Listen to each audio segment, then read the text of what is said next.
a locked door, a missing item, and a key that, according to all records, never left its place. So how did someone get inside? Welcome back to the Detective Diaries. Today's investigation begins with a perfect lock and an entry that shouldn't have been possible. I was called to a small office building after a staff member reported a missing company device. No forced entry, no alarms, no broken locks. The only key was kept in a secure cabinet monitored by digital logs. The office, the workspace, was orderly. Chairs aligned, papers stacked. Nothing disturbed except for one empty charging cradle where the missing device should have been. The room looked exactly as it should, which is why the smallest irregularity meant everything.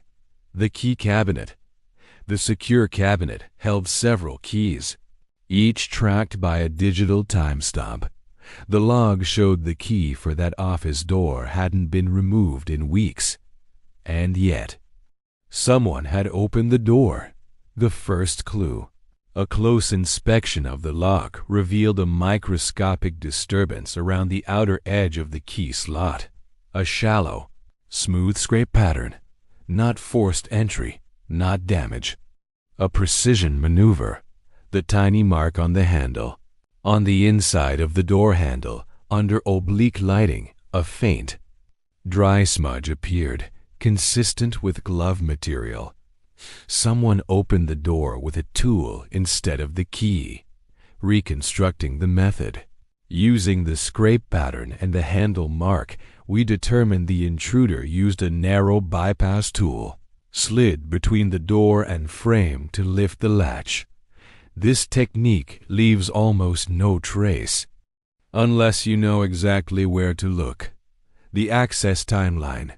We reviewed building movement logs. One person's access pattern stood out. They entered the building briefly during an off-hour window and left 3 minutes later, far too short for routine work, but enough time for a targeted entry.